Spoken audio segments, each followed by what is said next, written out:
एक जंगल में एक हाथी और बकरी रहते थे। दोनों बहुत पक्के दोस्त थे। दोनों साथ में मिलकर हर दिन खाने की तलाश करते थे और साथ में ही खाते थे। एक दिन दोनों खाने की तलाश में अपने जंगल से बहुत दूर निकल गए। वहां उन्हें एक तालाब दिखाई दिया। उसी तालाब के किनारे एक बेर का पेड़ था। बेर का पेड़ देखकर हाथी और बकरी बहुत खुश हुए। वे दोनों बेर के पेड़ के पास गए। फिर हाथी ने अपनी सूंड से बेर के पेड़ को जोर से हिलाया और जमीन पर ढेर सारे पके हुए बेर गिरने लगे।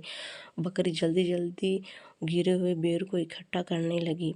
संयोगवश उसी बेर के पेड़ पर एक चिड़िया का घोंसला भी था, जिसमें चिड़िया का एक बच्चा सो रहा था। चिड़िया दाने की खोज में कहीं गई हुई थी। बेर का पेड़ जोर से हिलने के कारण चिड़िया का बच्चा घोंसले से बाहर तालाब में गिर गया और डूबने लगा। चिड़िया के बच्चों को डूबते हुए देखकर उसे बचाने के लिए बकरी तालाब में कूद गई, लेकिन बकरी को तैरना नहीं आता था। इसी वजह से वे भी तालाब में डूबने लगी।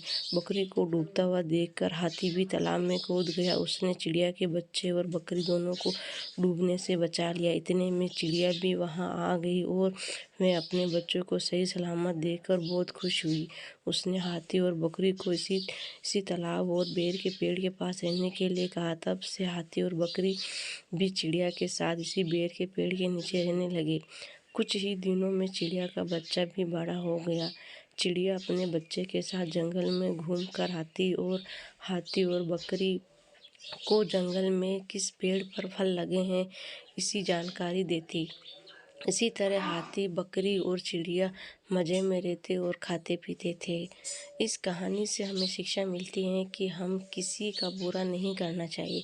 अगर हमारी गलती से किसी को परेशानी होती है तो उसी गलती को सुधारना चाहिए और मनमुटाव दूर करते हुए एक दूसरे की मदद करनी चाहिए। दोस्तों, ये कहानी आपको अच्छी लगी हो तो मेरे चैनल को लाइक, शेयर, सब्सक्राइब ज़रूर करें।